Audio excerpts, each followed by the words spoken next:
Se on puintiaika nyt. Katsotaan vähän miltä kasvukausi on tähän mennessä näyttänyt ja tutustutaan meidän puinti- ja sadonkäsittely-ruljanssiin. Taidetaan saada uusi vieraskin tänne. Tervetuloa!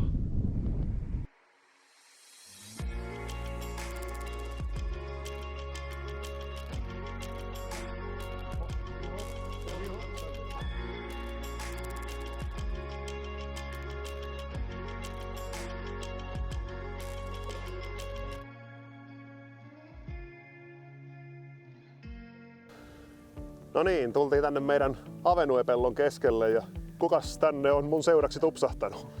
Joo, terve, eli nimi on Nelli Piekkari ja olen tässä nyt jo viikon verran ollut Pasvilla agronomimanagerin tehtävissä, eli aika tuore kasvo ja kiva, että ehdin nyt mukaan sit myös näihin Follow Farmerin kuvauksiin ja näkemään vähän, että missä täällä mennään. Ja täällä onkin ilmeisesti jo puinnit ihan hyvällä mallilla, että mitenkä teillä on puintikausi sujunut. Tässä vaiheessa voi sanoa, että puintikausi on sujunut ihan hyvin. Se lähti liikkeelle vähän epätoivoisissa merkeissä. Täällä saatiin kylästä riippuen sellainen 75-120 milliä vettä yhdessä yössä. Ja sen jälkeen muutaman päivän välein sellaisia 10-15 millin sadekuuroja ja peltojen kantavuus loppuu monin paikoin. Ja tähkäidäntä oli niin kuin siinä kynsillä, mutta siihen pisteeseen ei ihan menty. Ja sitten onneksi ennusteet petras juoksuansa ja puintikälit on ollut ihan kohtalaisen hyvät, että kiusan sateita lähes joka päivä, mutta 80% on puitu tässä vaiheessa. Syysviljelyn perustaminen meillä on yleensä sellainen vuoden tiukin työhuippu.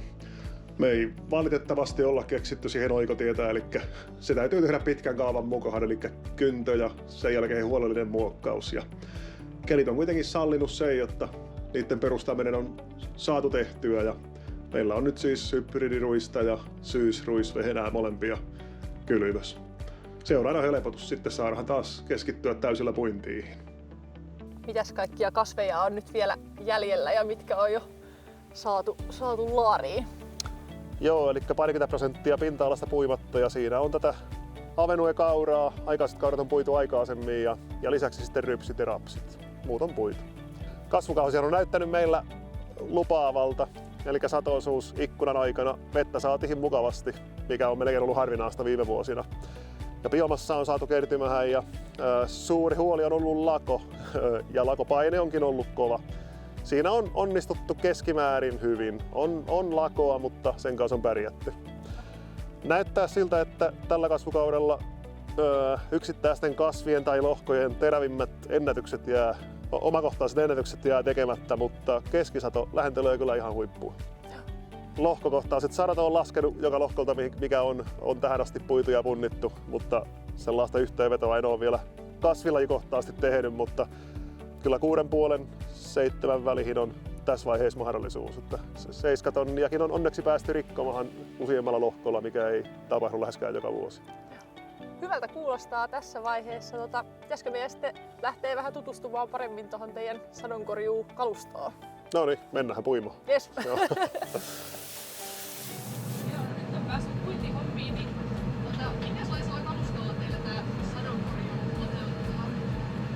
Joo, puintihommiin on päästy ja mukava päästä itsekin puimuripuikkoon. Niin mä oon itse aika vähän puinut tänä vuonna. Muut on meillä hoitanut suurimmalta osin sen homman. Mutta meillä on tällainen C8-sampo, joka on meidän mielestä sellainen tehokkuuden ja keveyden hyvä kompromissi. Sillä on oma painoa noin 10 tonnia. Isolla rengastuksella rengaspaineet saa odottaa sinne alla 6 baariin, jos tiukka paikka tulee. Eli on maan rakenteelle hyvä ratkaisu. Kuititeho löytyy sen verran, jotta sillä läpäisyteho näin, että esimerkiksi avenuekaudella pyörii siinä 18 tonnia tuntitehon tuntumassa ja kohdalla vähän enemmän. Valmistakin tulee. Vain puimuri liikkuu. No niin, eli nyt on tutustuttu tuohon teidän puintikalustoon, mutta miten teidän tilalla on sitten järjestetty tuo viljan kuivaus? Joo, puituvilja päätyy meillä tuonne, eli siinä on muutama vuosi sitten rakennettu lämminilmakuivuri ja sieltä löytyy hakekattila, millä korvataan tällä hetkellä liki 2000 litraa polttoöljyä vuorokaudessa. Se on aika iso juttu tällaisena kriisiaikana. Tämän lämmönilmakuivurin takana on sitten ilmakuivaussiilo, mistä löytyy sikojen vuoden rehut, eli tiukan paikan tullen sinne puidaan suoraan pellolta kuivaamatta. Tämä kuivuri on tällainen standalone-tyyppinen, mikä on kuitenkin risteytetty sitten sillä lailla perinteiseksi, eli tuo alaosa on katettu. Siellä on silloin lietsot ja elevaattorit sateensuojassa. Hei, yksi pikku juttu.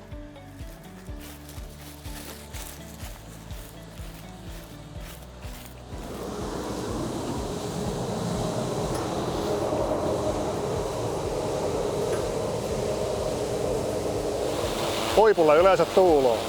No niin, tuuloo meilläkin. Pidetään lippu korkealla ja suositahan kotimaisia elintarvikkeita. Heippa!